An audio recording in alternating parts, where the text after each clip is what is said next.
ചാറ്റിലോ?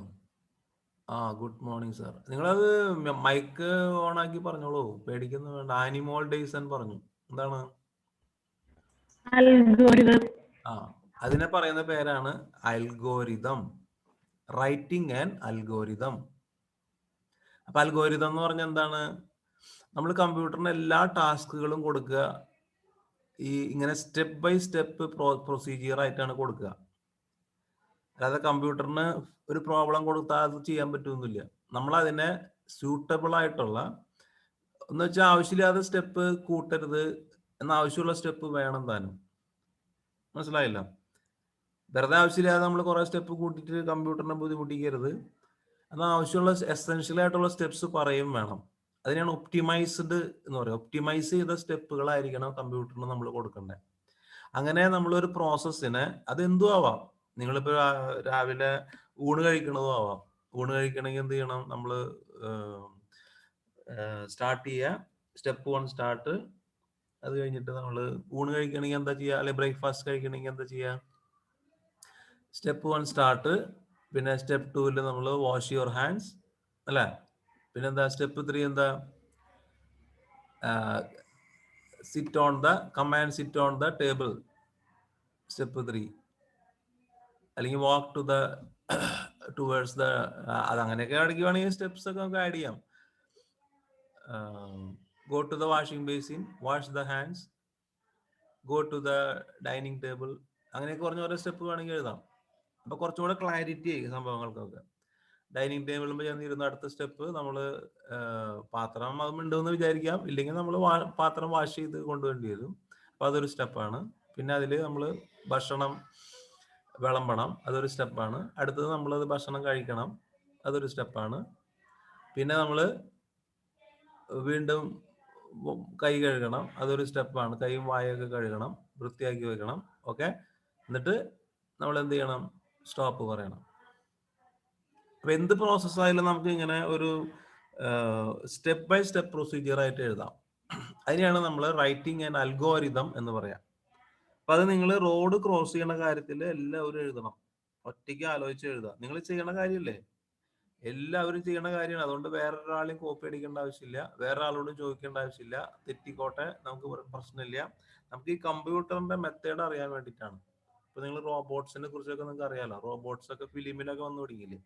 അപ്പൊ അങ്ങനെ ഒരു പ്രോസസ്സിനെ സ്റ്റെപ്പ് ബൈ സ്റ്റെപ്പ് പ്രൊസീജിയർ ആയിട്ട് എഴുതുക. അപ്പൊ അൽഗോരിതം, അതിനാണ് അൽഗോരിതം എന്ന് പറയാ, റൈറ്റ് ആൻഡ് അൽഗോരിതം. ഈ വേറെ രണ്ടാമതൊരു മെത്തേഡ് ഉണ്ട്, ഫ്ലോ ചാർട്ട് എന്ന് പറയും. ഈ സ്റ്റെപ്പ് ബൈ സ്റ്റെപ്പ് പ്രൊസീജിയറിനെ തന്നെ നമ്മൾ പിക്ചോറിയലി റെപ്രസെന്റ് ചെയ്യും. പടം വരച്ച് എഴുതും, കള്ളികളൊക്കെ വരച്ചിട്ട് എഴുതും. അതിനെ നമ്മൾ ഫ്ലോ ചാർട്ട് എന്നാണ് പറയാം. അത് ഞാൻ നിങ്ങളെ രണ്ടാമത് പഠിപ്പിക്കാം. ഈ അൽഗോരിതം പറഞ്ഞു കഴിഞ്ഞിട്ട് ഞാൻ നെക്സ്റ്റ് ഡേയിൽ, അടുത്ത ദിവസം ഞാൻ അൽഗോരിതം ഡിസ്കസ് ചെയ്യാം. നിങ്ങൾ എഴുതി കഴിഞ്ഞതിന് ശേഷം കേട്ടോ. അത് കഴിഞ്ഞിട്ട് ഞാൻ ഫ്ലോ ചാർട്ട് പറഞ്ഞുതരാം. ഓക്കെ, അപ്പൊ ഇതില് ഇനി നമ്മൾ ഇന്ന് പഠിക്കാൻ പോണത് നമ്മൾ മുമ്പ് പറഞ്ഞ കാര്യങ്ങളുടെ ഒരു കണ്ടിന്യൂവേഷൻ ആണ്. നമുക്കറിയാം, നമ്മൾ ഇതില് വേരിയബിൾസ് നമുക്ക് ഡിഫൈൻ ചെയ്യാം. അതാണ് നമ്മൾ ആദ്യം പറഞ്ഞ കാര്യം. നിങ്ങളുടെ മൊബൈലിലൊക്കെ ചെയ്ത് നോക്കണുണ്ടാവും എന്ന് വിചാരിക്കണു, അല്ലേ? മൊബൈലിലൊക്കെ നിങ്ങൾക്ക് ചെയ്ത് നോക്കാം. അപ്പൊ നമ്മൾ അതിൽ ആ പൈത്തന്റെ പ്രോംപ്റ്റ് എടുക്കുക, അല്ലെങ്കിൽ കമ്പ്യൂട്ടറിലാണെങ്കിൽ ടെർമിനൽ എടുക്കുക. എന്നിട്ട് നമ്മൾ അതിൽ പൈത്തൺ എന്ന് ടൈപ്പ് ചെയ്യുക. അപ്പൊ പൈത്തൺ പ്രോംപ്റ്റ് വരും. 3 ആരോ ആയിട്ട് പൈത്തൺ പ്രോംപ്റ്റ് വരും. നിങ്ങൾക്ക് സ്ക്രീൻ കാണുന്നില്ലേ? ഈ ടെർമിനൽ കാണുന്നുണ്ട എന്റെ? ഓക്കെ. അപ്പൊ ഇനി ഇതിൽ നമ്മൾ വേരിയബിൾസ് ഡിഫൈൻ ചെയ്യാൻ പഠിച്ചു. എങ്ങനെ വേരിയബിൾസ് ഡിഫൈൻ ചെയ്യാം? ആൽഫബറ്റ്സും നമ്പേഴ്സും ഉപയോഗിച്ചിട്ടാണ് നമ്മൾ വേരിയബിൾസ് ഡിഫൈൻ ചെയ്യുക. ഓക്കെ, അതായത് നമ്മൾ സിമ്പിൾ ആയിട്ട് പറയുകയാണെങ്കിൽ എക്സ് ഈക്വൽ ടു 3 എന്നിട്ട് കഴിഞ്ഞാൽ എക്സിന്റെ നമ്മൾ പിന്നെ വെറുതെ എക്സ് എന്ന് അടിച്ചാൽ 3 കാണിക്കും. കാണാൻ പറ്റുന്നുണ്ടോ നിങ്ങൾക്ക്? ഇനി വലുതാക്കണോ? കാണുന്നുണ്ടോ? സ്ക്രീനിൽ കാണാൻ പറ്റുന്നില്ലേ? അത് ഫോണ്ട് വലുതാക്കണോ? വലുതാക്കാൻ പറ്റുന്നതാണ് എനിക്ക് തോന്നുന്നത്. വ്യൂ വ്യൂവില് സൂം ചെയ്യാൻ പറ്റും. വലുതാക്കണമെങ്കിൽ വലുതാക്കാം. വ്യൂ സൂം കാണുന്നുണ്ടോ? അപ്പൊ വലുതാവണുണ്ടോ? ഫോണ്ട് വലുതായോ?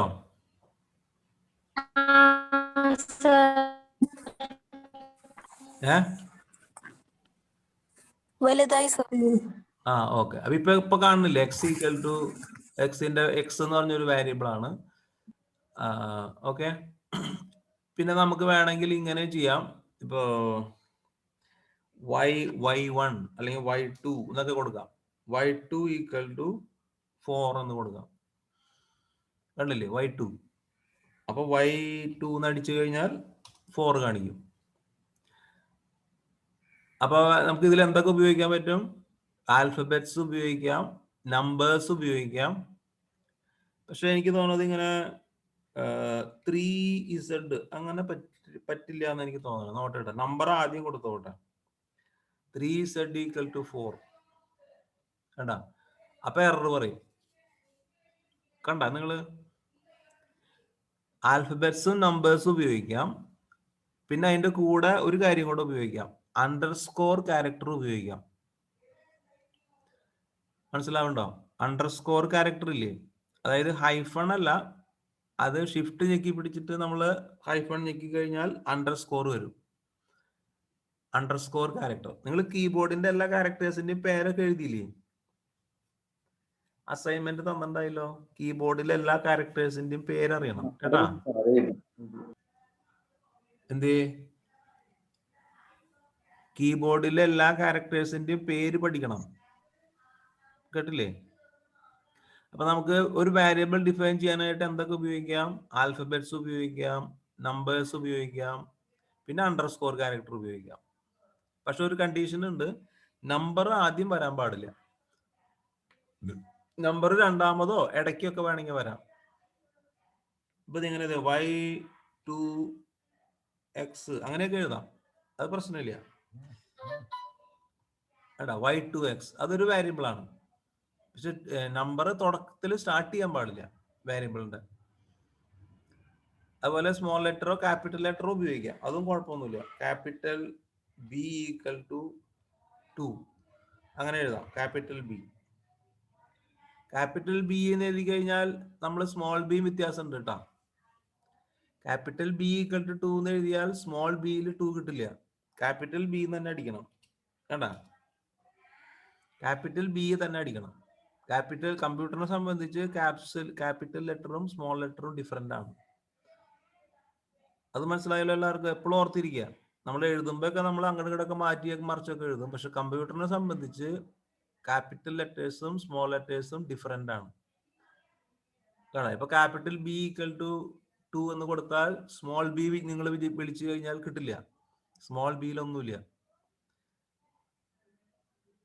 സ്മോൾ ബി വേണമെങ്കിൽ സ്മോൾ ബി അടിക്കണം. B = 7. അപ്പൊ നമ്മള് സ്മോൾ ബിയിൽ 7ഉം ക്യാപിറ്റൽ ബിയിൽ 2 ആയിരിക്കും. അത് രണ്ടും ഡിഫറെന്റ് ആണ്. മനസ്സിലായില്ലേ? പിന്നെ വേണമെങ്കിൽ നമുക്ക് ഈ അണ്ടർസ്കോർ ക്യാരക്ടർ വേണമെങ്കിൽ സ്റ്റാർട്ടിങ്ങിൽ കൊടുക്കാം, അതുകൊണ്ട് കുഴപ്പമില്ല. ഇപ്പൊ നമുക്ക് വേണമെങ്കിൽ അണ്ടർസ്കോർ A = ഒരു നമ്പർ കൊടുക്കാം, 8 ഇങ്ങനെ കൊടുക്കാം. അതൊരു വേരിയബിൾ ആയിട്ട് എടുത്തോളും. മനസ്സിലായില്ലേ? അണ്ടർസ്കോർ A = 8 എന്ന് കൊടുത്താൽ അണ്ടർസ്കോർ A വിളിച്ചാൽ നമുക്ക് 8 കിട്ടും. കാണില്ലേ? അപ്പൊ വേരിയബിൾ ഡിഫൈൻ ചെയ്യാനുള്ള റൂൾസ്, ഈ കമ്പ്യൂട്ടറിനെ സംബന്ധിച്ച് റൂൾസ് എല്ലാം വളരെ കറക്റ്റ് ആണ് കേട്ടോ. അതുപോലെ പാലിക്കണം നമ്മൾ. ഇപ്പൊ വേരിയബിൾസ്, നമുക്ക് ഒരു വേരിയബിൾ നെയിം ഡിഫൈൻ ചെയ്യാനായിട്ട് ആൽഫബറ്റ്സോ നമ്പേഴ്സോ അണ്ടർസ്കോർ ക്യാരക്ടറോ ഉപയോഗിക്കാം. വേറെ ഒന്നും ഉപയോഗിക്കാൻ പാടില്ല. മനസ്സിലായല്ലോ? പക്ഷെ കണ്ടീഷൻ ഉണ്ട്, നമ്പർ ആദ്യം വരാൻ പാടില്ല, അണ്ടർസ്കോർ ആദ്യം വരാൻ കുഴപ്പമില്ല. പിന്നെ നിങ്ങൾക്ക് ഇഷ്ടമുള്ള രീതിയിലുള്ള കോമ്പിനേഷൻ ഉപയോഗിക്കുകയും ചെയ്യാം. സാധാരണ നമ്മൾ വേരിയബിൾ ഡിഫൈൻ ചെയ്യുമ്പോൾ നമ്മൾ എന്താ ചെയ്യേണ്ടത്? ഒരു മീനിങ് ഫുൾ ആയിട്ടുള്ള വേരിയബിൾ കൊടുക്കുക. എപ്പോഴും നമ്മളിങ്ങനെ A equal to B equal to എന്ന് കൊടുക്കാതെ ഒരു മീനിങ് ഫുൾ വാല്യൂസ് പേരുകൾ കൊടുക്കുകയാണെങ്കിൽ നമുക്ക് കുറച്ച് കഴിയുമ്പോൾ കുറെ വേരിയബിൾസ് ഒക്കെ വരുമ്പോൾ നമുക്ക് അത് നോക്കുമ്പോൾ തന്നെ മനസ്സിലാവും എന്താണ് ഈ വേരിയബിൾ കൊണ്ട് ഉദ്ദേശിക്കണേന്ന്. അങ്ങനെ നിർബന്ധമൊന്നും ഇല്ല, നിങ്ങൾക്ക് ഇഷ്ടമുള്ളത് കൊടുക്കാം. മനസ്സിലായല്ലോ? നോർമലി ഒരു മീനിങ് ഫുൾ പേര് കൊടുക്കുക. അതായത് ഇപ്പൊ ലെങ്ത് കൊടുക്കുകയാണെങ്കിൽ നമ്മൾ LEN എന്നുള്ള ഒരു ഫംഗ്ഷൻ ഉണ്ട്. എന്നാലും അത് കുഴപ്പമുണ്ടാവില്ല, കാരണം അത് ബ്രാക്കറ്റ് വരുമ്പോഴാണ് നമ്മൾ അത് പ്രശ്നം വരുള്ളൂ. അപ്പൊ LEN ലെങ്ത് കണ്ടില്ലേ? അതുപോലെ ബ്രെഡ്ത്ത് ഈക്വൽ ടു 9 ഇങ്ങനെ കൊടുത്തു കഴിഞ്ഞാൽ നമുക്ക് അതിൽ നിന്ന് മനസ്സിലാക്കാൻ പറ്റും. ഫുൾ എഴുതാൻ നിൽക്കണ്ട, ഫുൾ എഴുതി കഴിഞ്ഞാൽ നമുക്ക് കുറെ പാടായിരിക്കും. എപ്പോഴും ഷോർട്ടായിട്ട് കൊടുക്കുക. പേരുകൾ കൊടുക്കുമ്പോൾ മീനിങ് ഫുൾ ആയിട്ട് കൊടുക്കുക. Length, breadth, height equal to 3. അപ്പൊ നമുക്ക് വോളിയം ഈക്വൽ ടു എന്തെന്ന് എഴുതാം? LEN ഇൻറ്റു, ഇപ്പൊ ഈ ഇൻറ്റു ആസ്ട്രിക് ആണ്, ഇൻറ്റു മൾട്ടിപ്ലിക്കേഷൻ. അതിനെയാണ് നമ്മൾ പറയുക ഓപ്പറേറ്റേഴ്സ് എന്ന് പറയാം. അപ്പൊ LEN into breadth into height, ഇതാണ് വോളിയം. ഒരു ക്യൂബോയിഡ് ആണെങ്കിൽ ഇതാണ് അതിന്റെ വോളിയം. അപ്പൊ വോളിയം കാൽക്കുലേറ്റ് ചെയ്തു. വോളിയം കാണണമെങ്കിൽ നമ്മൾ VOL എന്നടിച്ചു കഴിഞ്ഞാൽ വോളിയത്തിന്റെ ഉത്തരം എഴുതി കാണിക്കും. മനസ്സിലായില്ലേ? അതുപോലെ അണ്ടർസ്കോർ ക്യാരക്ടർ അത് ഞാൻ പറഞ്ഞു, അത് ഉപയോഗിക്കാം. ഇങ്ങനെ നമ്മള് ഇതാണ് വേരിയബിൾ നെയിം കേട്ടോ. വേരിയബിൾ നെയിം കൊടുക്കാനുള്ള റൂൾ ഇതാണ്. ഒരു വേരിയബിൾ നിങ്ങൾക്ക് ഇങ്ങനെ ഡിഫൈൻ ചെയ്യാം, എന്നിട്ട് ഈക്വൽ ടു സിമ്പിൾ കൊടുക്കാം. ഈക്വൽ ടുവിന്റെ അർത്ഥം അത് അസൈൻമെന്റ് ഓപ്പറേറ്റർ ആണ്. എന്താണോ റൈറ്റ് സൈഡിലുള്ളത് അത് കാൽക്കുലേറ്റ് ചെയ്ത് കഴിഞ്ഞിട്ട് ലെഫ്റ്റ് സൈഡിലുള്ള വേരിയബിൾ നെയിമിലേക്ക് അസൈൻ ചെയ്യും. അതാണ് ഈക്വൽ ടു ചെയ്യാം. മനസ്സിലായല്ലോ? മാത്തമാറ്റിക്കലി ഈക്വൽ ടു അല്ല, രണ്ട് സൈഡും ഈക്വൽ ആവുന്ന കാണിക്കുന്ന ഒരു സംഭവം അല്ല അത്. ഈക്വൽ ടു എന്താ കാണിക്കണേ? Is an assignment operator. Whatever on the right side it is calculated and after calculation that value is assigned to the left side variable. മനസ്സിലായില്ലേ? അതുപോലെ മൾട്ടിപ്പിൾ അസൈൻമെന്റ് ഞാൻ പറഞ്ഞതല്ലേ മുമ്പ്. മൾട്ടിപ്പിൾ അസൈൻ ചെയ്യാം, മൾട്ടിപ്പിൾ ഇനീഷ്യലൈസ് ചെയ്യാം. അതൊക്കെ പൈത്തണിൽ അലൗഡ് ആണ്. മറ്റുള്ള ലാംഗ്വേജസിലൊന്നും അതില്ല. ഇപ്പൊ ഞാൻ കാണിച്ചു തരാം. മൾട്ടിപ്പിൾ അസൈൻമെന്റ് എന്ന് വെച്ചാൽ A, B ഈക്വൽ ടു 3, 4 ഇങ്ങനെ എഴുതാം. കണ്ടില്ലേ? A, B ഈക്വൽ ടു 3, 4 എന്ന് എഴുതാം. എന്നുവെച്ചാൽ എന്റെ അർത്ഥം എയിലേക്ക് 3ഉം ബിയിലേക്ക് 4ഉം അസൈൻ ചെയ്യും. ഇത് മനസ്സിലായില്ലേ? ഇതിനാണ് മൾട്ടിപ്പിൾ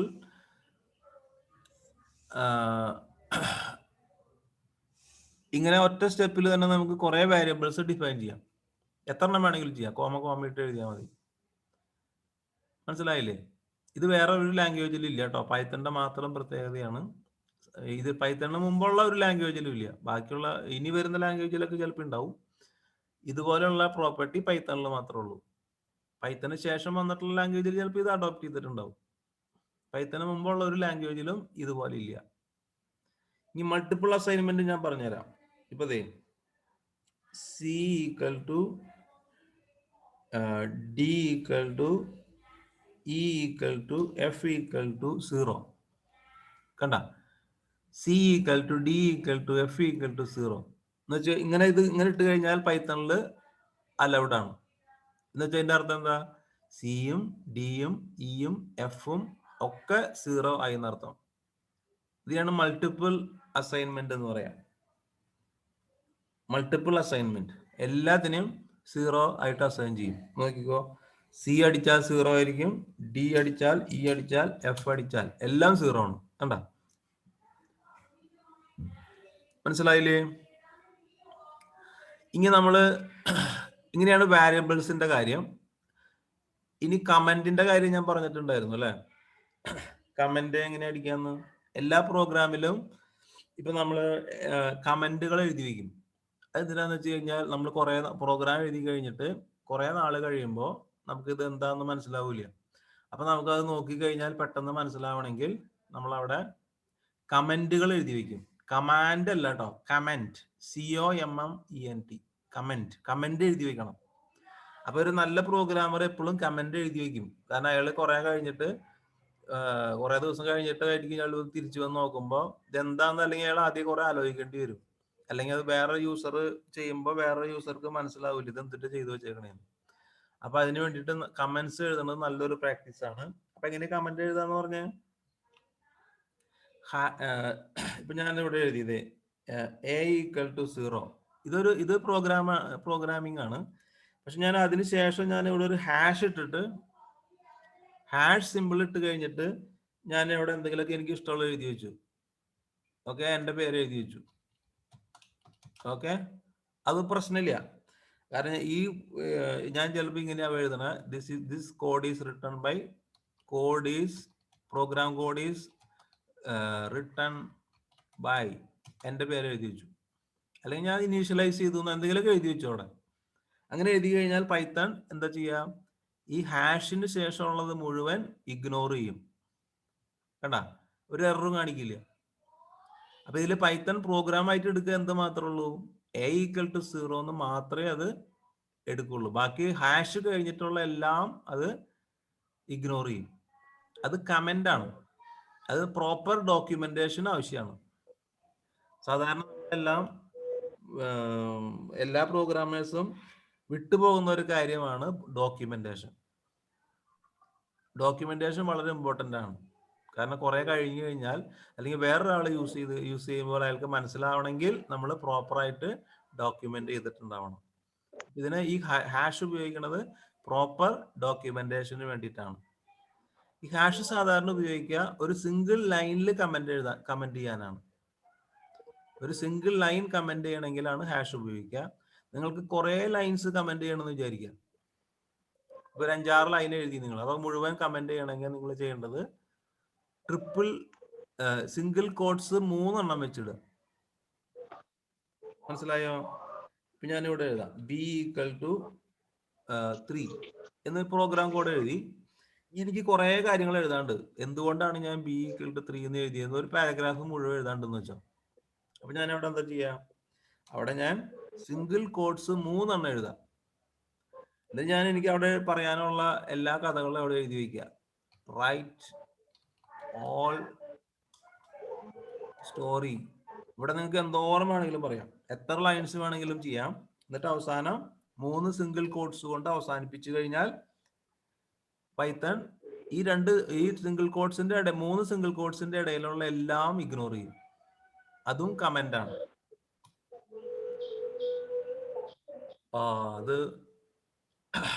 അത് ചെറിയ പ്രശ്നം പറ്റി.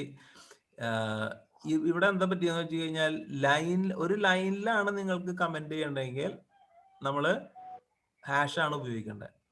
ഇവിടെ ഹാഷ് ഉപയോഗിച്ച് കഴിഞ്ഞാൽ ശരിയാവും. ഇവിടെ ഹാഷ് ഉപയോഗിച്ച് കഴിഞ്ഞാൽ, എവിടെ ഹാഷ് ഉപയോഗിച്ച് കഴിഞ്ഞാൽ ഇത് ശരിയാവും. കണ്ടില്ലേ, B=3. പക്ഷെ മറ്റേ സിംഗിൾ കോട്ട്സ് 3 സിംഗിൾ കോട്ട്സ് ഉപയോഗിക്കുക ഈ പ്രോഗ്രാം കോഡിന്റെ കൂടെ അല്ല, അത് ഫുള്ള് പ്രോഗ്രാം കോഡ് ഇല്ലാണ്ട് നിങ്ങൾ വേണം എഴുതണം. ഞാൻ കാണിച്ചു തരാം. ഇതില് ഇങ്ങനെ എഴുതി കഴിഞ്ഞാൽ കണ്ട, ഇത് പക്ഷെ വേറെ പ്രശ്നമുണ്ട്. ഇതിപ്പോ ഇതില് സ്ട്രിങ് ആയിട്ട് എടുത്തത്, അത് കുഴപ്പമില്ല. ഇത് നിങ്ങൾക്ക് പ്രോഗ്രാം കോഡിന്റെ കൂടെ അല്ലാതെ കുറെ ലൈൻസിനെ കമന്റ് ചെയ്യണമെങ്കിൽ നമ്മള് 3 സിംഗിൾ കോട്ട്സ് ഉപയോഗിച്ചാൽ മതി. ഇപ്പൊ ഇതിൽ പക്ഷെ അത് സ്ട്രിങ് ആയിട്ട് എടുത്തിരിക്കണം, അത് കുഴപ്പമില്ല. ഓക്കെ, അപ്പൊ 2 രീതിയിൽ കമന്റ് ചെയ്യാം. ഹാഷ് ഉപയോഗിച്ചിട്ട് കമന്റ് ചെയ്യാം. ഒരു ലൈനിൽ കമന്റ് എഴുതണമെങ്കിൽ, കുറെ ലൈൻസ് ഉണ്ടെങ്കിൽ ട്രിപ്പിൾ സിംഗിൾ കോട്ട്സ് ഉപയോഗിച്ചിട്ട് നമുക്ക് കമന്റ് ചെയ്യാം. പിന്നെ നമ്മൾ പഠിച്ചതാണ് ഓപ്പറേറ്റേഴ്സ്. 4 ഓപ്പറേറ്റേഴ്സ് ആണ് നമ്മൾ, 5 എത്ര പഠിച്ചേ, പ്ലസ് മൈനസ്. ആദ്യം മെയിൻ ആയിട്ടുള്ള 4 ഓപ്പറേറ്റേഴ്സ് ആണ് അല്ലേ. ഏതൊക്കെയാ ഞാനിവിടെ എഴുതി കാണിക്കാം. ഒന്ന് ആസ്ട്രിക് ഫോർ മൾട്ടിപ്ലിക്കേഷൻ, പിന്നെ forward slash for division, then plus for addition, then minus for subtraction. ആരെങ്കിലും സബ്സ്ട്രാക്ഷൻ എന്ന് പറയുന്ന ആരെങ്കിലും ഉണ്ട് ക്ലാസ്സിൽ? ഒരു രസത്തിന് കിടന്നോട്ടെന്ന് വെച്ചിട്ട് പലരും സബ് കഴിഞ്ഞിട്ട് എസ് എഴുതും, സബ്സ്ട്രാക്ഷൻ എന്ന് എഴുതും. അത് തെറ്റാണ് കേട്ടോ. ഞാൻ പലപ്പോഴും പല ക്ലാസ്സിലും കുട്ടികൾ വലിയ MSc ക്ലാസ് ആയിട്ട് വരെ എഴുതാറിനെ കണ്ടിട്ടുണ്ട്. സബ്ട്രാക്ഷൻ എന്നാണ് വേണ്ടത്. SUB. പലരും ഇങ്ങനെ എഴുതും, SUB. ഇതാണ് ശരി, സബ്ട്രാക്ഷൻ. കണ്ടില്ലേ? ചിലരെന്താ ചെയ്യാ, ഇവിടെ ഒരു എസ് ഇടും. അത് തെറ്റാണ് കേട്ടോ.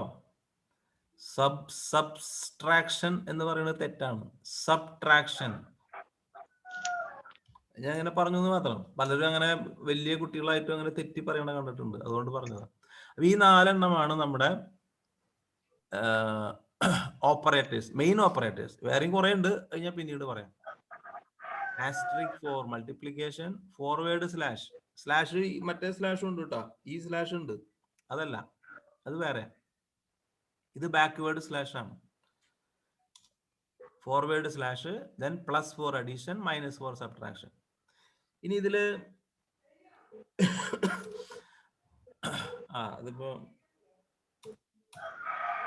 ഇനി ഇതിൽ ശ്രദ്ധിക്കുക, ഇതിന്റെ ഒരു പ്രിസിഡൻസ് വളരെ ഇമ്പോർട്ടന്റ് ആണ്. ഈ ബെയറിംഗ് കുറെ ഓപ്പറേറ്റേഴ്സ് ഉണ്ട് കേട്ടോ, ഞാൻ പിന്നീട് പറയാം. ഓപ്പറേറ്റേഴ്സിന്റെ പ്രിസിഡൻസ് വളരെ ഇമ്പോർട്ടന്റ് ആണ്. ഞാൻ പറഞ്ഞിട്ടുണ്ടോ മുമ്പ് എപ്പോഴെങ്കിലും? പറഞ്ഞിട്ടുണ്ടോ precedence of operators? Precedence of operators എന്ത് സംഭവം എന്നുണ്ടെങ്കിൽ ഇപ്പൊ ഞാൻ പറഞ്ഞുതരാം. ഇപ്പൊ 2 + 3 × 4 എത്രയായിരിക്കും ഉത്തരം? 2 + 3 × 4 ഉത്തരം എത്രയായിരിക്കും? കേൾക്കണില്ലേ നിങ്ങൾ? ആരെങ്കിലും പറയൂ. എന്താ ആൾക്കാരില്ലേ? 33 ആളുള്ളൂ. ബാക്കിയുള്ളവരൊക്കെ എവിടേക്ക് പോയി? 33 ആളുള്ളല്ലോ.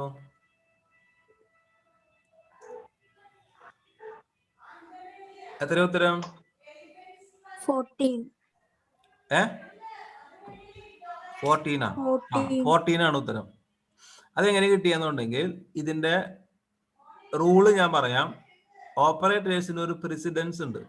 അത് നമ്മൾ സാധാരണ നിങ്ങൾ മാത്തമാറ്റിക്സിൽ പഠിക്കുന്ന അതേ പ്രിഫറൻസ് തന്നെയാണ്, അതേ റൂള് തന്നെയാണ്. അത് കമ്പ്യൂട്ടറിലെ വ്യത്യാസമൊന്നുമില്ല. കമ്പ്യൂട്ടർ അത് വളരെ കൃത്യമായിട്ട് ചെയ്യും എന്ന് മാത്രം. മാത്തമാറ്റിക്സിന്റെ നിങ്ങൾ പഠിച്ചിട്ടുള്ള റൂൾസ് കമ്പ്യൂട്ടർ വളരെ കൃത്യമായിട്ട് ചെയ്യും. അപ്പോൾ ഇതിന്റെ റൂൾ ഇതാണ്. മൾട്ടിപ്ലിക്കേഷനും ഡിവിഷനും അല്ല, അതിന് മുമ്പ് ഞാൻ പറയാം. Normal evaluation is from left to right.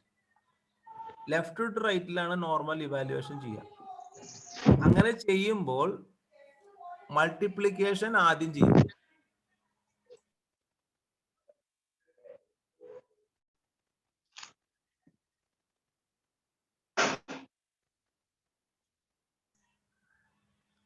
മനസ്സിലായല്ലോ? ലെഫ്റ്റ് ടു റൈറ്റ് ഇവാലുവേറ്റ് ചെയ്യുമ്പോൾ അങ്ങനെ കണ്ട പോലെ ചെയ്യില്ല. പക്ഷെ അതിനിടയിൽ മൾട്ടിപ്ലിക്കേഷനും ഡിവിഷനും എവിടെയെങ്കിലും ഉണ്ടോ എന്ന് നോക്കും. അത് ഉണ്ടെങ്കിൽ അതാണ് ആദ്യം ചെയ്യുക. മനസ്സിലായ? രണ്ടാമത്തെ പ്രിഫറൻസ് ആണ്. അപ്പൊ ആദ്യത്തെ പ്രിഫറൻസ് മൾട്ടിപ്ലിക്കേഷനും ഡിവിഷനും. പിന്നത്തെ പ്രിഫറൻസ് ആണ് പ്ലസിനും മൈനസിനും. അഡീഷനും സബ്ട്രാക്ഷനും രണ്ടാമത്തെ പ്രിഫറൻസ് ആണ് ഉള്ളത്. അതാണ് ഇവിടെ 3 × 4 ആണ് ആദ്യം ചെയ്യുക. അപ്പൊ എത്ര കിട്ടും? 12 കിട്ടും അല്ലെ? 3 × 4 12. 12 + 2 രണ്ടാമത് ചെയ്യും, അപ്പൊ 14 കിട്ടും. മനസ്സിലായല്ലോ? ഇനി ഈ പ്രിസിഡൻസ്, ഇതാണ് ഇതിന്റെ നോർമൽ പ്രിസിഡൻസ്. ഇനി വേറെയും കുറെ ഓപ്പറേറ്റേഴ്സ് വരും. അത് ഞാൻ ഒരെണ്ണം കൂടെ വേണമെങ്കിൽ ഇപ്പൊ 5ാമത്തെ കൂടെ ഞാൻ പഠിപ്പിക്കാം. ഇപ്പൊ 2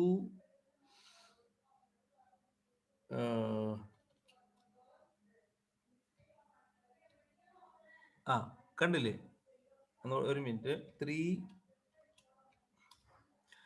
ഈ ഡബിൾ ആസ്ട്രിക് കാണിക്കുന്നത് പവറിനെ കാണിക്കണം, പവർ ചെയ്യും. മനസ്സിലായല്ലോ? 3 സ്ക്വയർ 2 സ്ക്വയർ എന്നൊക്കെ നമ്മൾ എഴുതണമെങ്കിൽ എന്ത് വേണം? ഡബിൾ ആസ്ട്രിക് ഇട്ടാൽ മതി. മനസ്സിലായ? അപ്പൊ ഞാനിപ്പോ നേരത്തെ അപ്പൊ അഞ്ചാമത്തെ ഒരു ഓപ്പറേറ്റർ കൂടെ പഠിച്ചില്ലേ, ഡബിൾ ആസ്ട്രിക്. എന്തിനാണ്? പവർ ചെയ്യാൻ, പവർ കാണാൻ. ഇനി ഞാൻ നേരത്തെ പറഞ്ഞ ഈ ഇതിലേക്ക് വീണ്ടും വരാം. ഈ നോർമൽ പ്രസിഡൻസ് വേണമെങ്കിൽ നമുക്ക് തെറ്റിക്കാം. ഇവിടെ ഒരു ബ്രാക്കറ്റ് ഇട്ട് കഴിഞ്ഞാൽ, ബ്രാക്കറ്റ് മീൻസ് പാരാന്തസിസ്. പാരാന്തസിസ് ഇട്ട് കഴിഞ്ഞാൽ എന്താ ചെയ്യാ? പാരാന്തസിന്റെ ഉള്ളിലുള്ളത് ആദ്യം ചെയ്യും. അത് കഴിഞ്ഞിട്ടാണ് പിന്നെ നമ്മൾ നേരത്തെ പറഞ്ഞ മൾട്ടിപ്ലിക്കേഷനും ഡിവിഷൻ അഡീഷന്റെ ഒക്കെ റൂൾസ് എടുക്കുള്ളൂ. മനസ്സിലായോ? ഇത് മനസ്സിലായില്ലേ? അപ്പൊ ഇപ്പൊ ഉത്തരം എത്രയായിരിക്കും? ഇപ്പൊ ഉത്തരം എത്രയായിരിക്കും? 20. ആ അതെ, കണ്ടില്ലേ? അതിന് 2 + 3 ആദ്യം ചെയ്യും. അപ്പൊ എത്ര കിട്ടും? 5 കിട്ടും. ദെൻ 5 × 4 ചെയ്യും. അപ്പൊ 20 കിട്ടും. മനസ്സിലായില്ലേ? അപ്പൊ ഈ പ്രസിഡൻസ് നമുക്ക് നോർമൽ പ്രസിഡൻസ് ആണ് ഞാൻ ആദ്യം പറഞ്ഞത്.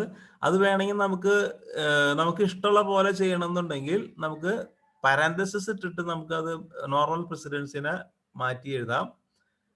അപ്പൊ പാരാന്തസിസിനായിരിക്കും ആദ്യം പ്രിഫറൻസ് കൊടുക്കുക. പാരാന്തസിസ് ആദ്യം പ്രിഫറൻസ്, പിന്നെ മൾട്ടിപ്ലിക്കേഷൻ ആൻഡ് ഡിവിഷൻ. മൾട്ടിപ്ലിക്കേഷനും ഡിവിഷനും ഒരേ പ്രസിഡൻസ് ആയിട്ടാണ്. പിന്നെ പ്ലസിനും പിന്നെ ലാസ്റ്റ് പ്ലസിനും മൈനസിനും അതിന് ഒരേ പ്രസിഡൻസ് ആണ്, ഒരേ പ്രിഫറൻസ് ആണ്. പ്രിഫറൻസ് ഏതാണ് ആദ്യം ചെയ്യുന്നത് എന്നുള്ളതാണ് ചോദ്യം. ഇപ്പൊ ഞാൻ വേറെ എക്സാമ്പിൾ ചെയ്യാം. 5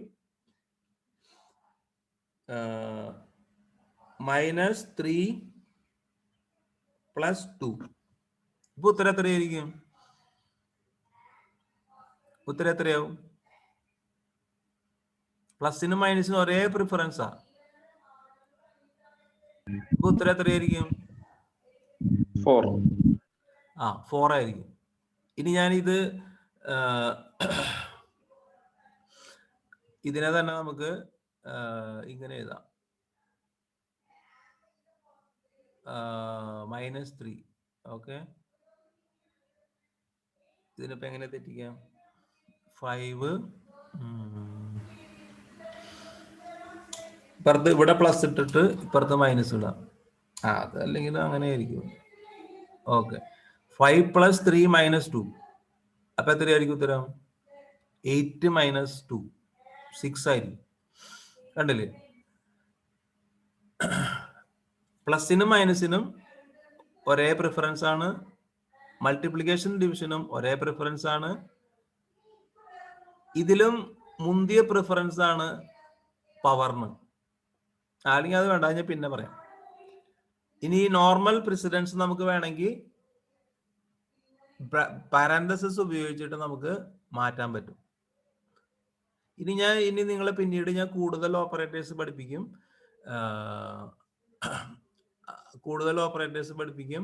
അപ്പോൾ ഞാൻ അതിന്റെ പ്രസിഡൻസ് ഒക്കെ പിന്നീട് പറയാം.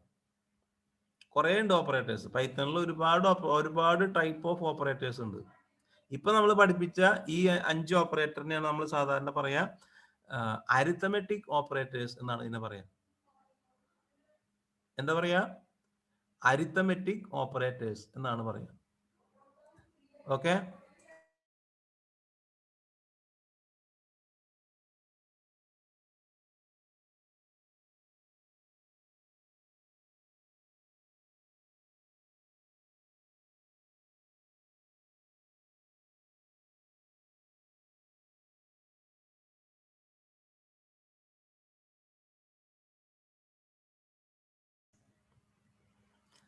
പിന്നെ നമ്മൾ പഠിച്ചത് സ്ട്രിങ്ങുകളെ പറ്റി പഠിച്ചു അല്ലെ?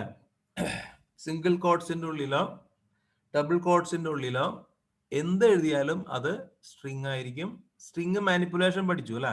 സ്ട്രിങ്ങിനെ നമുക്ക് കൺകാറ്റിനേറ്റ് ചെയ്യാം. എങ്ങനെ കൺകാറ്റിനേറ്റ് ചെയ്യാം? ആരാ പറയാ?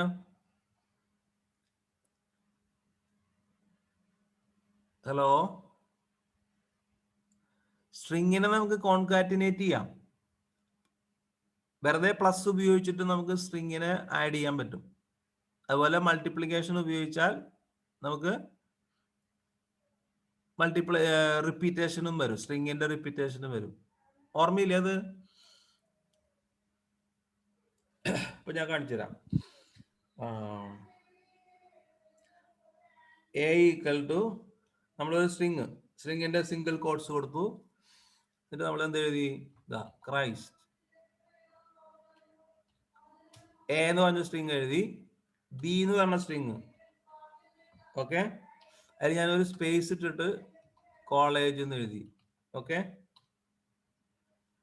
കണ്ടില്ലേ? അപ്പൊ രണ്ട് സ്ട്രിങ് ആയി, എയും ബിയും. ഇനി നമ്മൾ എന്ത് ചെയ്യണം?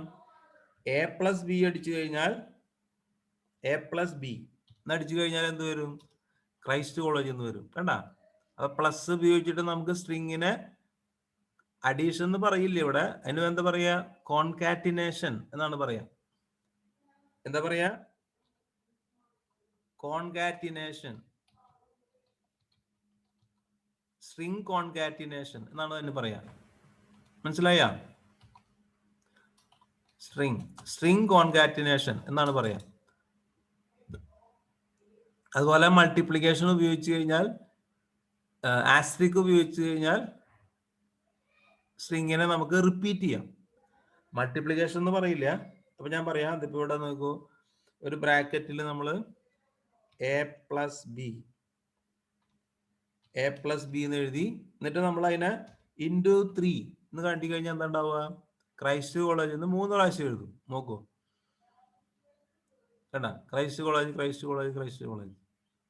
ഇങ്ങനെ സ്ട്രിങ്ങിനെ നമുക്ക് റിപ്പീറ്റ് ചെയ്യാം. ഇതൊന്നും വേറെ ലാംഗ്വേജിൽ ഇല്ല കേട്ടോ. വേറെ ലാംഗ്വേജിൽ ഇല്ലാത്തൊരു ഫീച്ചറാണത്. സ്ട്രിങ്ങിനെ അരിത്തമെറ്റിക് ഓപ്പറേറ്റർ ആയ പ്ലസ് ഉപയോഗിച്ച് കോൺകാറ്റിനേറ്റ് ചെയ്യാം, ആസ്ട്രിക് ഉപയോഗിച്ച് റിപ്പീറ്റ് ചെയ്യാം. മനസ്സിലായില്ലേ? ഇങ്ങനെ സ്ട്രിങ്ങിന്റെ ഒരുപാട് ഓപ്പറേഷൻസ് ഉണ്ട്. അത് ഞാൻ ബാക്കി വരുന്നതൊക്കെ ഞാൻ പിന്നീട് പറയാം. നമുക്ക് ഇപ്പൊ തൽക്കാലം ഇത്രയൊക്കെ പഠിച്ചിട്ട് കണ്ടിന്യൂ ചെയ്യാം. ഇനി ഞാൻ നിങ്ങളോട് പഠിച്ചു ഇതിന്റെയൊക്കെ ഈ വാരിയബിൾ ടൈപ്പ്, പല തരത്തിലുള്ള വാരിയബിൾ ടൈപ്പ് ഉണ്ട്. ഇന്റിജർ ഉണ്ട്, ഫ്ലോട്ട് ഉണ്ട്, അതുപോലെ വേറെ കുറെ ടൈപ്സ് ഉണ്ട്, കോംപ്ലക്സ് ടൈപ്പ് ഉണ്ട്. മനസ്സിലായില്ല? അപ്പൊ ഇതിന്റെ ടൈപ്പ് മനസ്സിലാക്കാനായിട്ട് നമുക്ക് ടൈപ്പ് കമാൻഡ് യൂസ് ചെയ്താൽ മതി. ഇപ്പൊ നമ്മൾ ടൈപ്പ് എന്ത് ടൈപ്പാന്ന് ചോദിച്ചു കഴിഞ്ഞാൽ പൈത്തൺ പറഞ്ഞു തരും. ഇപ്പൊ എന്ത് ടൈപ്പാണ്? അപ്പൊ അതൊരു ബ്രാക്കറ്റിൽ ഇടണം. ടൈപ്പ് എ ചോദിച്ചു കഴിഞ്ഞാൽ പറയും ഇറ്റ് ഈസ് എ STR എന്ന് പറഞ്ഞാൽ സ്ട്രിങ്.